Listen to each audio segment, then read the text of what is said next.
안녕하세요. 오늘 하나님께서 우리에게 주시는 말씀은 이사야서 32장 1절과 8절 말씀, 두 구절 말씀 읽도록 하겠습니다. 보라, 장차 한 왕이 공의로 통치할 것이요 방백들이 정의로 다스릴 것이며 존귀한 자는 존귀한 일을 계획하나니 그는 항상 존귀한 일에 서리라. 오늘 말씀의 제목은 세상 위에 계신 왕입니다. 오늘 이 말씀을 통하여 하나님의 은혜를 함께 누리기 원합니다. 성경은 세상을 바라보지 말고 세상을 의지하지 말고 하나님만을 바라보라고 말씀하고 있습니다. 왜냐하면 세상은 악하기 때문입니다. 세상은 결국 자신의 이익을 따라 가기 때문이에요. 세상은 강한 자가 독점하는 약육 강식의 세계입니다. 그리고 결국 필요 없어지게 되면 잘려 나가게 되죠. 그런데 문제는 세상을 바라보지 말아야 할 하나님의 사람들이 세상을 붙들고 있다는 것입니다. 세상이 나를 쫓아와야 하는데 내가 자꾸 세상을 쫓아가는 것입니다. 왜일까요? 그 세상에서의 높아짐이 제법 멋들어져 보이기 때문입니다. 요즘 말로 있어 보이기 때문이에요.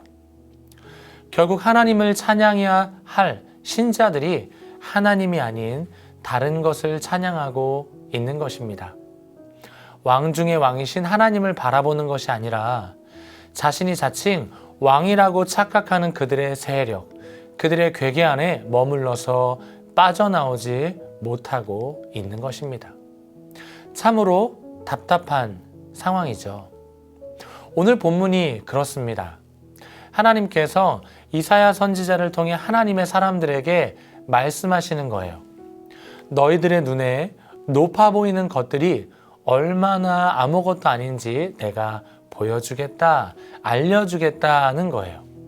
하나님에게 관심을 두지 않은 하나님의 사람들, 즉 남유다가 이 바벨론에게 멸망당하는 것에서 끝나는 게 아니라 바벨론 포로 생활 이후에 결국은 회복하게 될 것을 오늘 본문은 예언하고 있는 것입니다. 우리 1절 말씀 한번 읽어보겠습니다. 보라, 장차 한 왕이 공의로 통치할 것이요 방백들이 정의로 다스릴 것이며. 세상의 왕들은 자신의 권력과 권세를 가장 중요하게 여기는데요. 1절에서 말하는 한 왕은 공의로 통치하고 정의로 다스리시는 분이십니다. 공의는 ጼ데크라고 하는데 하나님의 의를 말하고 정의는 미슈파트라고 하는데요. 바르게 판단하고 공평하게 재판한다는 말입니다. 세상에서의 강한 자들은 자신의 강함을 자랑하고 드러내죠. 그리고 자신의 권세 앞에 굴복시키고 강자와 약자의 선을 명확하게 그어놓고 그들을 올가매려고 합니다. 공의와 정의를 행사하지 않습니다. 그런데 이 왕은 공의와 정의 안에서 자신의 백성들에게 자유와 구원을 주시는 분이십니다. 이사야 선지자의 입술을 통해 예언하고 있는 한 왕이 누구신가요? 바로 오실 메시아이신 예수님이십니다.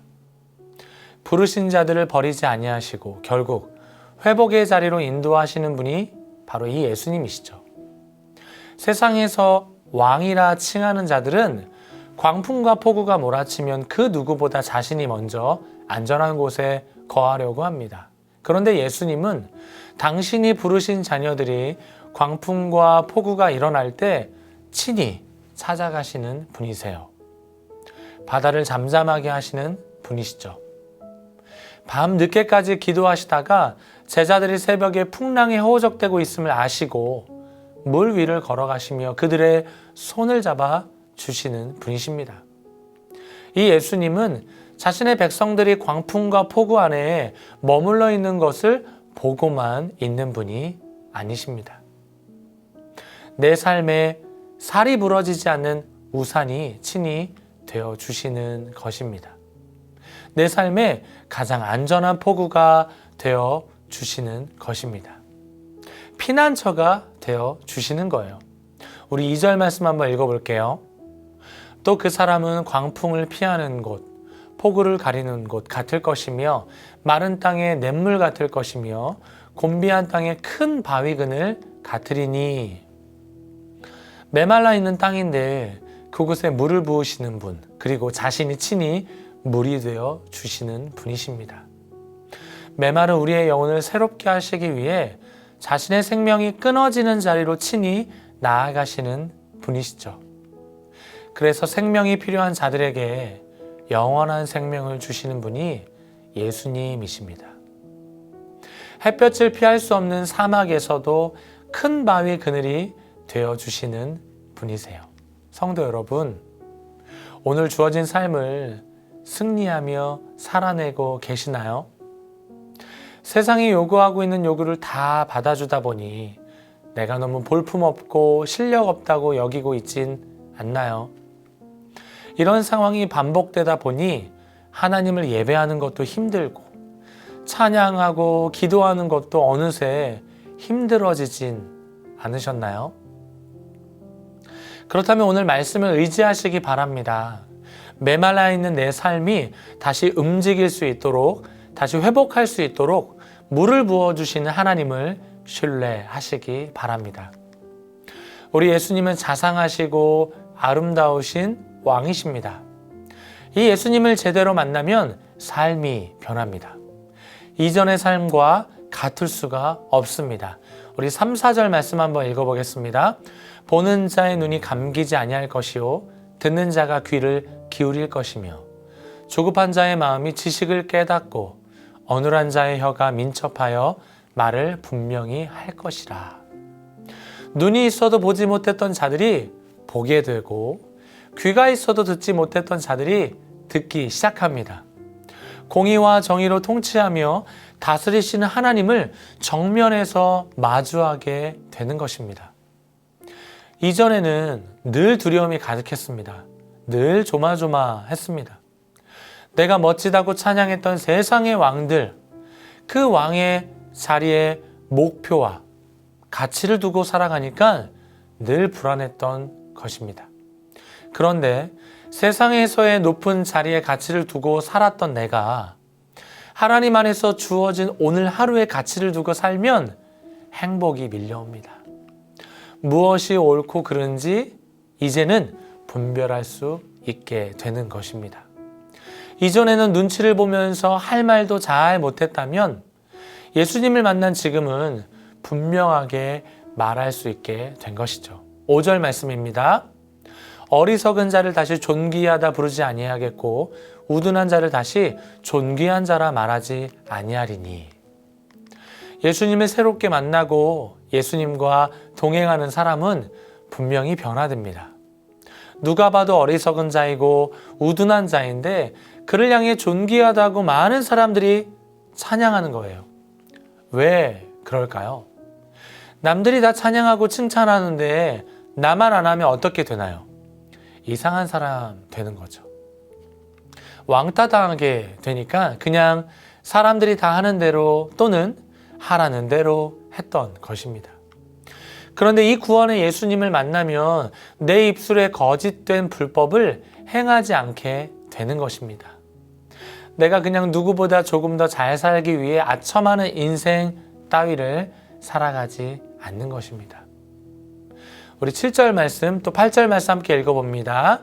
악한 자는 그 그릇이 악하여 악한 계획을 세워 거짓말로 가련한 자를 멸하며 가난한 자가 말을 바르게 할지라도 그리함이거니와 존귀한 자는 존귀한 일을 계획하나니 그는 항상 존귀한 일에 서리라. 미국의 저명한 기독교 철학자 니콜라스 월터스토프가 쓴 정의와 평화가 입맞출 때까지라는 책이 있는데요. 이 저자는 불의와 착취 그리고 폭력으로 가득한 세상에 진정한 평화가 회복되려면 먼저 정의가 선앙되어야 한다고 주장합니다. 그래야만 평화, 즉 샬롬이 찾아온다는 거예요. 정의와 샬롬이 가득한 하나님의 나라는 인간의 노력과 계획으로 이루어지지 않습니다. 왜냐하면 사람은 언제나 자신의 이익이나 명예를 쫓아가기 때문입니다. 만물보다 부패하고 일그러진 것이 바로 사람의 마음이죠. 자신의 강함을 증명하기 위해 전쟁을 일으키고 악한 계획을 세워 거짓말을 하는 자가 바로 인간의 수준이요 한계인 것입니다. 그래서 우리의 삶에 하나님께서 찾아오셔야만 진정한 평화를 맛볼 수 있는 것입니다. 나의 결단과 다짐으로는 부족하죠.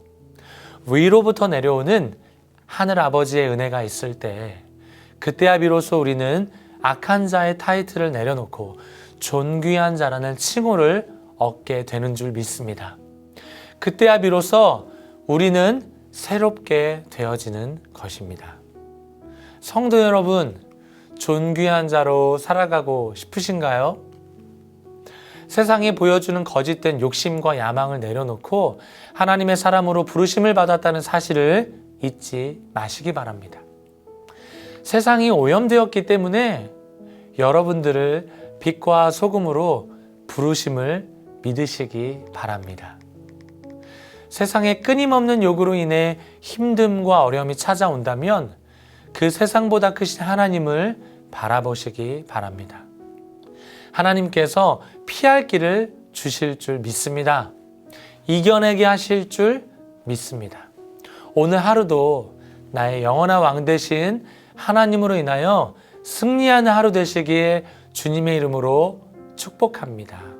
기도하겠습니다. 하나님 감사합니다. 우리의 삶에 찾아오시니 감사합니다. 절망과 또 낙심과 포기와 실패가 가득한 우리의 인생 속에 하나님께서 소망으로 찾아오셔서 우리의 삶의 근거가 예수 그리스도가 되게 하여 주시니 감사합니다. 이전에 누리지 못했던 행복, 이제 주님으로 인하여 감사와 평화가 넘쳐남을 고백하오니 공의와 정의로 통치하시고 다스리시는 주님 안에서 참 평화를 누리는 우리 모든 성도가 될 수 있도록 인도하여 주옵소서. 감사하며 예수님의 이름으로 기도드립니다. 아멘.